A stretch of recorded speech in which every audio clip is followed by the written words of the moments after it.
할렐루야. 한 주간 평안하셨죠? 오늘도 이 영상 예배에 참석하신 여러분을 주의 이름으로 환영합니다. 오늘 기도에서처럼 오늘은 대강절 첫 번째 주일입니다. 대림절이라고도 하죠. 대림절은 성탄절 전 네 번의 주일을 의미합니다. 다시 말해서 성탄절 전에 이제 대림절이 네 번 있다는 것이죠. 대림절은 예수님께서 이 땅에 태어나신 그 성탄절을 준비하는 기간이 되겠습니다. 그렇다고 해서 오늘 대림절에 관련된 말씀을 드리는 것은 아니고 기도에 관련해서 오늘은 말씀을 드리고자 합니다. 오늘 읽은 본문처럼 다니엘서 9장 9절에서 19절의 말씀으로 다니엘의 기도에 관한 얘기를 하고자 하는 것입니다. 여러분들은 기도라고 하면 어떻게 생각하시는지 모르겠습니다. 기도라고 하는 것이 그냥 내가 원하는 거, 내가 바라는 거, 그것을 기도하는 것인가? 아니면 또 다른 것들이 있는가? 오늘 우리는 본문 이 다니엘서를 통해서 다니엘이 왜 이런 기도를 드리게 되었고, 또 이런 기도를 할 수밖에 없고, 또 우리는 또 어떻게 기도해야 되는가? 라는 것을 말씀을 통해서 우리가 살펴보고자 하는 것입니다. 자, 오늘 말씀은 1절과 2절과 또 3절과 17절 두 부분으로 나누어서 살펴볼 필요가 있겠는데요. 사실 우리는 오늘 1절부터 19절까지 읽어야 되지만 다 읽지 못했습니다.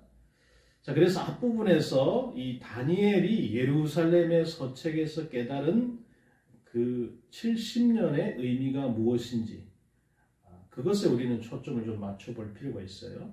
그리고 그 70년의 의미가 다니엘이 기도하게 했다는 사실을 확인할 필요가 있습니다. 오늘 본문을 대부분에 차지하고 있는 이 3절과 19절의 부분은 어떻게 보면 첫 번째 1절, 2절의 그 무게의 중심이 있어요. 1절, 2절은 이렇게 되어 있습니다.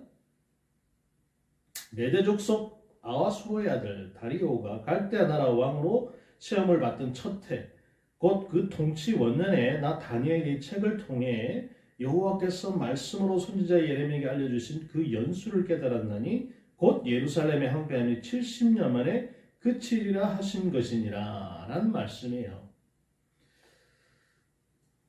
자, 그러므로 우리가 이 1절, 2절에 나타난 그 연수가 70년이다 라는 사실을 깨달은 사실이 의미하는 바, 그것을 먼저 우리가 자세하게 좀 살펴볼 필요가 있어요. 자, 70년에 대한 해석입니다. 이것을 알기 위해서는 역대하 36장 17절부터 21절의 말씀을 볼 필요가 있습니다. 그 말씀은 이렇습니다. 하나님이 갈대아 왕의 손에 저희를 다 붙이심에 저가 와서 그 성전에서 칼로 청년을 죽이며 청년, 남녀와 노인과 백발노홍을 궁일이 여기지 아니하였으며 또 하나님의 전에 대소 기명들과 여호와의 전에 보물과 왕과 반백들의 보물을 다 바벨론에 가져가고 또 하나님의 전을 불사르며 예루살렘 성을 헐며 그 모든 궁실을 불사르며 그 모든 귀한 기명을 회파하고 무릇 칼에서 벗어난 자를 저가 바벨론으로 사로잡아가며 우리가 거기서 갈대아 왕과 그 자손의 노예가 되어 바사국이 주재할 때까지 이르니라. 이에 토지가 황무하여 안식일을 누림같이 안식하여 70년을 지내었으니 여호와께서 예레미야의 입으로 하신 말씀이 응하였더라 라고 하는 말씀입니다. 자, 이 구절에서 우리가 주의해서 보아야 할 것은 이스라엘 백성들이 바벨론 포로로 잡혀갈 것에 대한 예언도 예언이지만 그 포로로 잡혀가게 된 이스라엘 백성들의 죄악이 기록되어 있다는 사실이에요. 레위기 25장에는 안식년과 희년에 대한 이야기가 실려있죠. 안식년이라고 하면 매 7년째 되는 해에 땅을 쉬게 하는 법을 말합니다. 그러니까 7년 농사 지었으면 한 해는 쉬어라. 우리도 농부들이 농사를 짓다 보면 매년 거기다가 계속해서 농사를 짓다 보면 작물이 잘 자라지를 않습니다. 왜냐하면 땅이 힘을 잃어요. 지력이 없어서. 그래서 매년 농부들이 거기다가 막 농을 갈아엎고 거기다 거름을 치고 막 그래서 계속해서 우리나라는 농사를 짓지만 뭐 그 당시에 고대 근동에 그런 이스라엘 땅에 그런 뭐 거름을 만들어 가지고 요즘처럼 비료를 주고 그런 일이 있었겠습니까? 그렇게 하지 못하는 거예요. 그러니까 7년 농사 졌으면 한 해 정도는 쉬어라 그런 거예요. 그래서 땅도 7년이 되면 그 밭을 포종하거나 포도원을 다스리지 말라고 말씀하시는 거예요. 참 그때 그런 말씀을 하셨다라는 거 하나님이 아니면 하실 수 없는 말씀이죠. 그리고 그런 안식년이 7번이 지난 다음에 즉 50년째 되는 해를 바로 희년이라고 불렀어요. 그리고 이 희년에는 땅뿐만 아니고 모든 노예들을 이제 풀어서 가족에게로 돌아가는 대대적인 빛의 탕감이 이루어졌습니다. 그러니까 50년만 버티면 다 해결되는 거죠. 이런 법이 있으면 참 좋을 텐데요. 자, 특히 땅에 있어서의 그 영속적인 소유를 금하기 위해서 이제 50년이 되는 해인 희년에는 모든 땅이 본래 주인으로 되돌아가도록 하셨어요. 자, 여러분 이들의 소유한 땅이 어떤 땅입니까? 여호수아에서 우리가 본 것과 같이 이 땅들은 하나님께서 분배하신 땅이에요. 그러니까 이 땅들은 우리가 막 팔고 어떻게 하고 자기가 가지고 이런 매매의 대상이 아닌 거예요. 그러니까 원래 주인에게 돌려주라는 것입니다. 그런데 이 안식년과 희년의 법이 이스라엘 백성들 사이에서 잘 지켜졌는가 하면 잘 지켜지지 않았어요. 그래서 레위기 26장 43절과 43절을 보면 알 수 있어요. 그들이 나의 법도를 싫어하며 나의 규례를 멸시하였으므로 그 땅을 떠나서 사람이 없을 때 땅이 황폐하여 안식을 누릴 것이요 그들은 자기 죄악으로 형벌을 순히 받으래. 그런즉 그들이 대적의 땅에 거할 때에 내가 싫어버리지 아니하며 미워하지 아니하며 아주 멸하지 아니하여 나의 그들과 세운 언약을 폐하지 아니하리니 나는 여호와 그들의 하나님이 됨이라 라고 했어요. 그러니까 이 43절 이하에 말씀하고 있는 것은 이 사람들이 포로가 돼서 끌려간 후에 그들이 거했던 땅이 안식을 누릴 것이다 이렇게 말씀하시는 거예요. 그러니까 이들이 포로로 잡혀가 있는 동안에 땅이 뭘 합니까? 쉰다는 거예요. 그런데 그 연수가 얼마라고요? 70년. 이거 여러분 계산 한번 해보세요. 7년에 한 번씩 안식년을 지키는데 70년을 계속해서 안식년으로 지키게 되었다 그런 거예요. 따라서 이스라엘 백성들이 무려 몇 년 동안 안식년을 지키지 않았다는 겁니까? 7에 49, 490년 동안 안식년을 지키지 않았다는 거예요. 왜요? 하나님이 그들을 70년이라는 기간 동안 포로로 잡혀 있게 하셨고 땅은 그 70년 동안 안식을 누리게 되었기 때문이죠. 그러니까 이 70년이 가지는 의미는 이스라엘 백성들이 무엇을 생각나게 합니까? 죄를 생각나게 하는 거예요. 이제는 다른 부분에서도 불순종을 했지만 가난한 자, 고아를 위한 법, 또 심의 법인 안식년과 희년의 법 이거 다 순종하지 않았다는 거예요. 자, 그러니까 이런 전제를 우리가 가지고 다음을 살펴볼 필요가 있어요. 다니엘은 14세에 바벨론으로 잡혀옵니다. 그리고 지금은 다리오가 왕이 오른 원년이에요. 다시 말해서 바벨론이 멸망하고 이제 메데 바사 연합군이 득세하는 그런 때예요. 벌써 포로로 잡혀온 지가 67년, 8년 이런 기간을 지나고 있어요. 다니엘의 나이가 몇 살이에요? 온 82세를 넘어가고 있는 거예요. 그동안 바벨론 제국은 하나님이 주셨던 그 환상의 예언대로 무너집니다. 이제 세계의 패권은 메데와 바사에게 넘어가고 메데 족속인 이 다리오가 메데와 바사 제국을 다스려요. 우리가 저번에 6장에서 봤듯이 이제 다니엘이 세상에서 막 참소를 당하지 않습니까?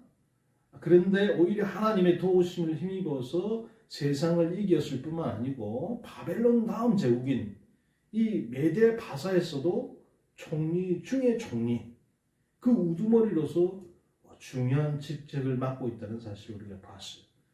그리고 우리는 그 6장의 결론을 전에 행하던 대로라고 했습니다.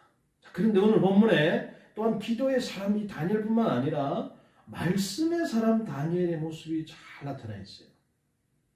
다니엘은 여러분 위대한 선지자였습니다. 그는 귀한 환상들과 계시들을 많이 본 사람이에요. 그러나 그는 성경을 읽지 않아도 된다고 느낀 적이 한 번도 없어요. 말씀을 가까이 하는 것은 신앙의 어떤 연륜이나 사역의 경험이나 영적 환상이나 계시의 분량에 상관없이 언제나 필요하다 그 말입니다. 이것은 예언과 환상보다 더 중요한 것이 바로 뭐라고요? 바로 말씀이라는 거예요. 어느 누구도 말씀을 가까이 하지 않고는 그리스도인으로서 살 방법이 없습니다. 근데 다니엘은 이제 지금 뭘 읽고 있어요? 예레미야의 서책을 읽고 있어요. 아마 그는 그 예루살렘에 살았던 그 소년 시절에 예레미야 선지자의 그 메시지를 직접 들었을 수도 있죠. 혹 그렇지 않더라도 다니엘은 예레미야 선지자가 누구다라는 것은 확실히 알고 있었을 거예요. 예레미야 선지자의 예언들은 하나님의 말씀이었기 때문에 잘 보존이 되고 전수가 되었습니다. 다니엘은 이 말씀을 이제 읽다가 자기 눈을 의심할 수밖에 없는 대목에 이르렀던 거예요. 그가 전에 깨닫지 못했던 이 놀라운 말씀, 바로 예레미야 25장 8절 11절과 29장 10절 14절의 내용이었어요. 그 내용이 이렇습니다. 그러므로 나 만군의 여호와 이같이 말하노라. 너희가 내 말을 듣지 아니하였은즉 보라 내가 보내어 북방 모든 족속과 내 종 바벨론 왕 느부갓네살을 불러다가 이 땅과 그 거민과 사방 모든 나라를 쳐서 진멸하여 그들로 놀램과 비웃음거리가 되게 하며 땅으로 영영한 항무지가 되게 할 것이라. 그리고 그 약속대로 그 말씀대로 그 지금 이스라엘이 이제 바벨론에 잡혀와서 68년 지나고 있는 거예요. 그래서 바벨론은 멸망하고 지금 메데바사가 득세하고 있죠. 그런데 하나님은 느부갓네살을 들어서 이스라엘 백성들을 치는 이유를 그들이 하나님 말씀을 듣지 않았기 때문이다 라고 말씀하고 있는 거예요. 그리고 이어지는 구절에 보면 내가 그들 중에서 기뻐하는 소리와 즐거워하는 소리와 신랑의 소리와 신부의 소리와 맷돌 소리와 등불빛이 끊어지게 하리니 이 온 땅이 황폐하여 놀램이 될 것이며 이 나라들은 70년 동안 바벨론 왕을 섬기리라 라고 했어요. 그러니까 이제 막 결혼하겠다고 결혼 준비를 갖춘 많은 젊은이들이 갑자기 포로로 잡혀가고 유다 땅이 한숨과 눈물로 얼룩지게 되는 거예요. 그리고 지금 하나님 말씀하신 그 70년이 이제 가까워져 오고 있습니다. 왜? 다니엘 지금 68세니까요. 68년 동안 거기 잡혀 있었어요. 그동안 하나님 약속 말씀은 한치의 오차도 없이 다 이루어졌습니다. 근데 정확히 예레미야의 서책, 즉 예레미야 29장 10절 14절에 이르러서 다니엘이 머릿속에 환해지는 말씀을 깨달아지며 감격하는 거예요. 무슨 말씀이냐? 나 여호와 이같이 말하노라. 바벨론에서 70년이 차면 내가 너희를 권고하고 나의 선한 말을 너희에게 실행하여 너희를 이곳으로 돌아오게 하리라. 나 여호와가 말하나 너희를 향한 나의 생각은 내가 아내니 새 재앙이 아니고 곧 평안이요 너희 장래에 소망을 주려 하는 생각이에요. 너희는 내게 부르짖으며 와서 내게 기도하면 내가 들을 것이요 너희가 전심으로 나를 찾으면 나를 만나리라. 나의 여호와가 말하노 내가 너희가 만나지겠고 너희를 포로 중에서 다시 돌아오게 해서 내가 쫓아보려 했던 열방과 모든 곳에서 사로잡혀 떠나 갔던 본 곳으로 돌아오게 하리라. 여호와의 말이니라 하셨느니라. 아멘. 여러분, 저는 이것을 말씀을 가까이 하는 사람만이 누릴 수 있는 깨달음이고 기쁨이라고 생각합니다. 과거에는 잘 깨달아지지 않았던 말씀들이 갑자기 깨달아지는 거예요. 갑자기 눈이 환해지면서 말씀이 보이기 시작하는 거예요. 자, 이렇게 되면 여러분 어떻게 됩니까? 성경 말씀에 말 그대로 말씀이 꿀송이 같다는 그 시인의 고백이 그걸 우리가 이해하게 되는 거예요. 아, 하나님 말씀이 이런 말씀이구나. 다시 한번 이 다니엘은 하나님의 그 신령한 약속의 말씀을 이제 듣고 있어요. 유대인들의 포로 생활은 70년 만에 이제 끝나게 될 것이라는 거예요. 이제 2년밖에 안 남았어요. 하나님의 백성들이 그분에게 돌아가기만 하면 그들은 고국 땅으로 귀환하게 될 것이에요. 특별히 하나님은 부르짖으면 내가 기도하면 들을 것이요 너희가 전심으로 나를 찾고 찾으면 만나리라 이렇게 말씀하시잖아요. 이 열반 다니엘의 가슴이 이제 뛰기 시작했을 거예요. 나한테 여러분 약속의 말씀이 주어졌다? 그 가슴이 막 뛰기 시작하는 것이죠. 그에게 있어서 예루살렘은 소년 시절의 기억에 불과한 것이지만 그는 잠시도 그것을 한 번도 잊은 적이 없고 항상 돌아가고 싶어 했어요. 우리도 그렇지 않습니까?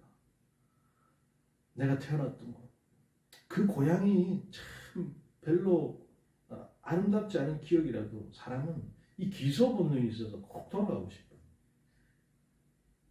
다니엘도 마찬가지죠. 68년 동안 예루살렘을 향해서 그가 창문을 엮고 막 기도해 왔잖아요.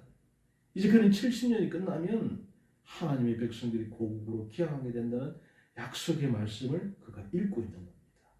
70년의 남은 횟수들을 다니엘이 얼마나 여러분 손꼽아 기다렸겠습니까? 해방의 때가 이제 문턱에 이르렀어요. 그렇지만 그 약속이 성취되고 있다는 증거는 눈에 보이지 않습니다. 새 제국은 유대인 포로들을 풀어줄 것 같지가 않아요. 그뿐만 아니고 유대인 포로들이 전심으로 그들의 하나님께 마음을 돌리고 있다. 그런 증거도 찾을 수가 없어요. 유대인들이 우상 숭배를 하다가 포로로 잡혀간 후에 우상을 멀리한 것은 사실이지만 영적인 측면은 옛날이나 그보다 조금 더 나아진 게 없다는 거예요. 다니엘이 느끼기에. 이게 문제입니다. 다니엘은 여기서 뭘 봤어요? 죄를 봤어요. 70년이 다 차오는데도 변한 게 하나도 없는 거예요. 땅은 70년이 안식했을지 모르지만 백성들의 죄악은 하나도 나아진 게 없는 것처럼 느껴졌다는 거예요. 자, 우리는 여기서 다니엘이 하나님께서 70년이 차면 기양시켜 주시겠다는 약속의 말씀을 불신했다는 뜻으로 해석하면 안 됩니다. 왜냐하면 다니엘은 하나님의 약속이 얼마나 신실하신가를 이미 뜻을 세울 때부터 그리고 여러 환상들과 그 환상들의 성취 그리고 믿음으로 죽기를 원했더니 자기가 더 높은 자리로 승진하게 되었다라는 것을 체험한 사람이잖아요. 그러니까 다니엘은 하나님의 약속을 신뢰하는 가운데 기도를 한 것이지 불신을 가진 게 아닙니다. 그러나 다니엘의 마음은 급해요. 왜요? 원래 이스라엘 백성들이 포로로 잡혀오게 된 이유가 무엇입니까? 그것은 바로 죄 때문이에요. 하나님께 순종하지 않은 선조들의 죄, 그리고 지금도 여전히 계속되고 있는 죄 때문이에요. 여기에 다니엘의 기도가 놓여 있습니다. 우리는 왜 여기에서 다니엘을 기도의 사람이라고 부를 수 있는가라는 것을 발견하게 되죠. 다니엘이 서책의 의미를 깨닫는 순간 금식하고 베옷을 입고 죄를 덮어 쓰고 하나님께 기도하여 간구하기를 결심했다고 하는 거예요. 여러분, 누가 그에게 말한 것도 아닙니다. 또 꼭 그렇게 해야 될 이유가 없어요. 왜요? 총리 중에 총리잖아요. 최고 우두머리인데 자기는 지금 자기 삶에 아무런 문제가 없습니다. 현재에도 만족하는 수준이에요. 그러나 그 안에 계시는 하나님, 그분의 마음이 그렇지 않다는 거예요. 죄의 문제가 해결돼야 한다는 것입니다. 자, 이제 다니엘의 기도가 그래서 나오게 되는 거예요. 다니엘이 죄를 자복하고 회개하는 기도를 드리기 시작합니다. 이 기도는 크게 3절부터 16절까지 그리고 17절부터 19절까지 나눌 수 있겠어요. 앞부분에는 철저한 죄에 대한 자복입니다. 자신의 죄가 아니에요. 자신들의 선조들의 죄입니다. 지금 자신이 살고 있는 시대, 백성들의 죄, 자신의 하나님 앞에 신실한 삶을 살았을지 모르지만 자신이 알고 있는 대다수의 사람은 그렇지 않다는 거예요. 자, 그러니까 여러분 철저한 제 자복의 내용을 한번 보십시오. 4절입니다. 내 하나님 여호와께 기도하며 자복하여 이르기를 크시고 두려워할 주 하나님, 주를 사랑하고 주의 계명을 지키는 자를 위하여 언약을 지키시고 그에게 인자를 베푸시는 자시여 라고 했어요. 기도하고 자복했어요. 다니엘의 기도는 철저하게 자신과 열조의 자복하는 것으로 이루어졌어요. 한번 여러분 본문을 보시면 얼마나 죄를 아파하고 자복하고 있는가를 우리가 볼 수 있습니다. 5절부터 쭉 나오죠.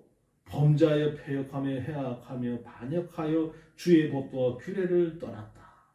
선지자들이 온 국민에게 하신 말씀을 듣지 않았다. 각국에서 우리가 수욕을 입게 된 것은 주께 죄를 범했기 때문이다. 수욕에 우리에게 돌아온 것은 우리가 주께 범죄했기 때문이다. 우리가 주께 패역했기 때문이다. 우리가 여호와의 목소리를 청정하지 아니하고 율법을 행치 아니하였기 때문이다. 온 이스라엘이 주의 율법을 범하고 치우쳐 주의 목소리를 청정하지 않았사오니 우리가 주께 범죄하였다.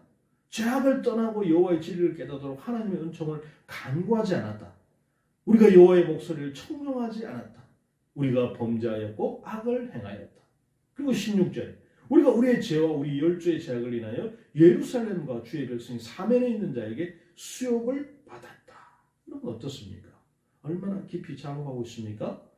다니엘이 한결같이 이 모든 결과가 자신과 그 선조들의 죄 때문이라고 자백하는 거예요.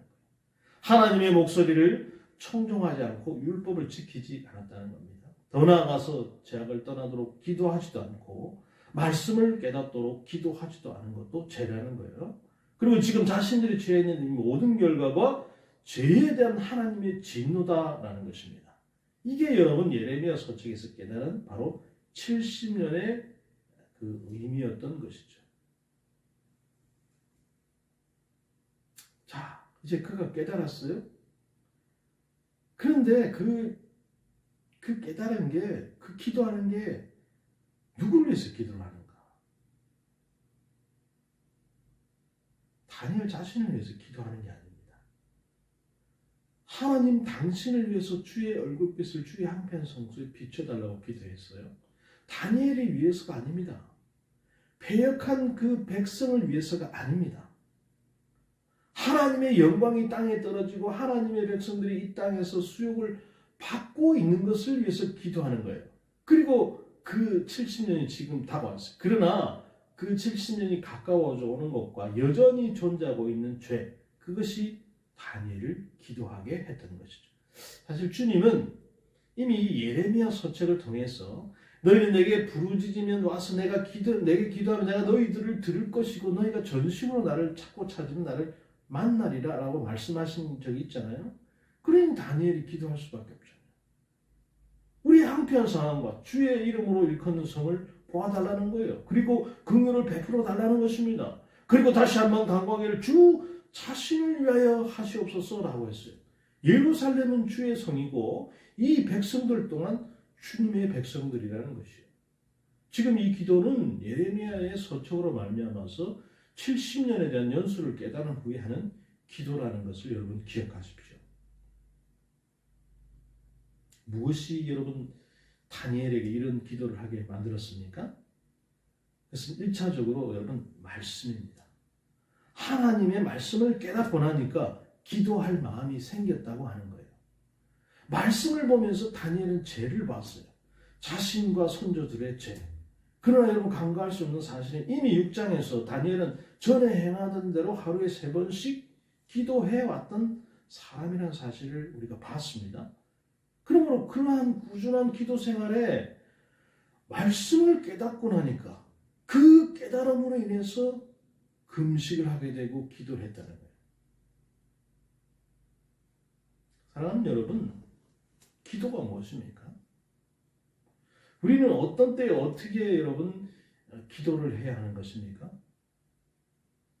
여러분은 어떤 때에 어떻게 기도를 하고 계십니까?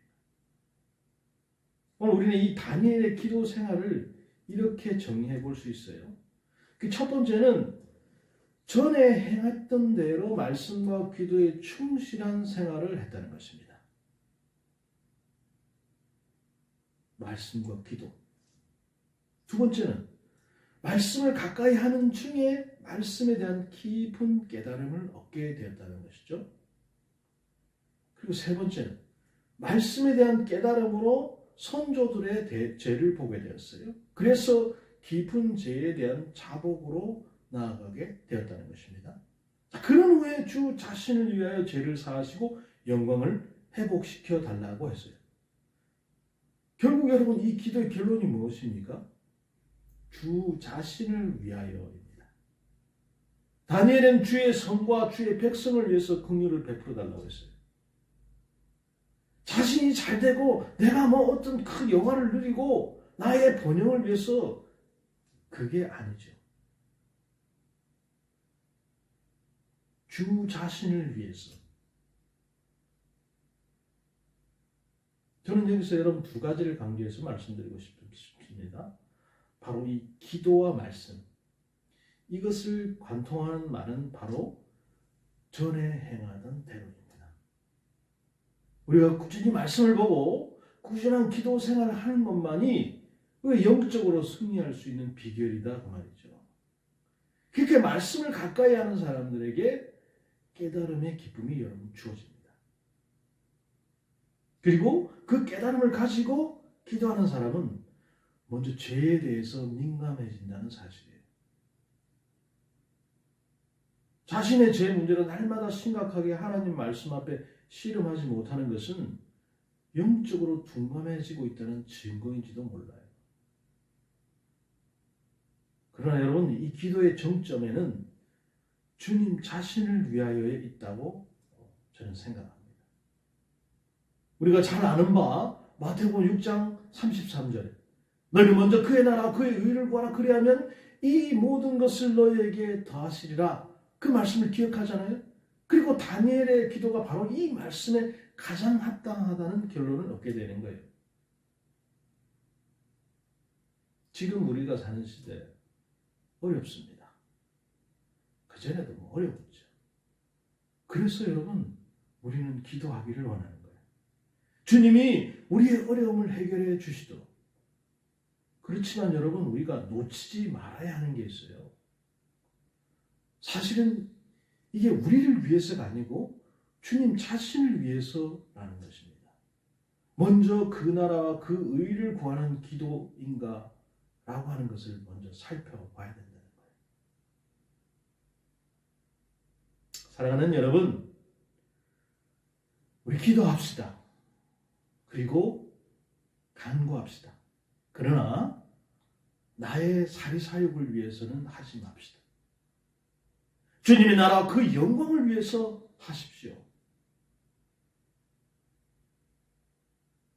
그래야 다니엘에게 70일의 응답이 주어졌던 것처럼 저와 여러분들에게도 기도에도 주님께서 아름답게 응답해 주실 줄로 믿습니다.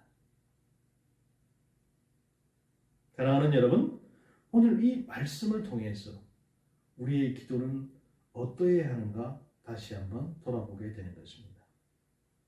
먼저 여러분 그 나라와 그 의를 구하는 기도를 하십시오. 그러면 주님께서 그 다음 모든 문제는 해결해 주실 줄로 믿습니다. 저와 여러분의 삶 가운데 늘 주님의 그 기도 응답이 모두 아름답게 응답되어지는 삶이 되시기를 주님의 이름으로 축복합니다. 감사합니다. 그렇습니다, 여러분.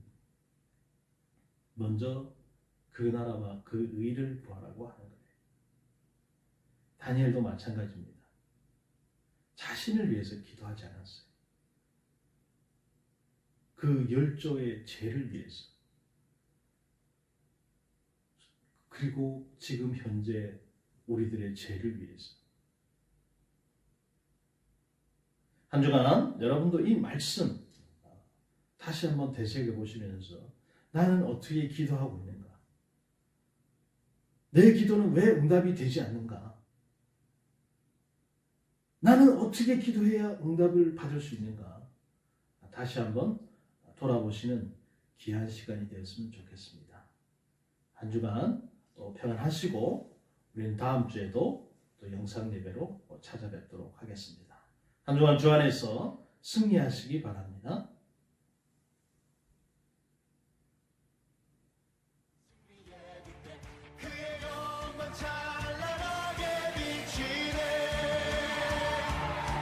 찬양하세 승리의 노래 주 찬양 승리의 찬양 누가 나가 손과 주님의 군대 우리 대장 되신 구주 예수 나 주님의 뒤따르며 누가 나가 손과 주님의 군대 주께서 전진해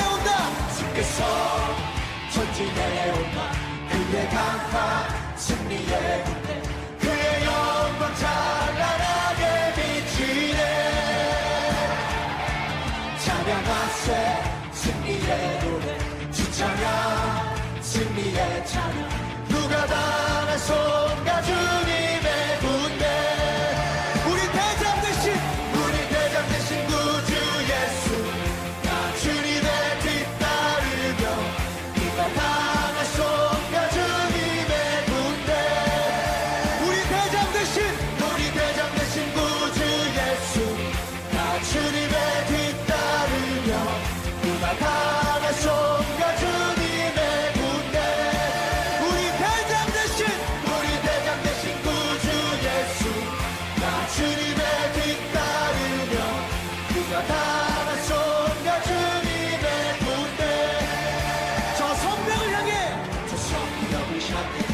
전진하라 주님이 우리 대장 되신다 저 성벽을 향해 전진하라 주님이 우리 저 성벽을 향해 전진하라 주님이 우리 대장 되신다 저 성벽을 향해 전진하라 주님이 우리 주가 명령하네 주가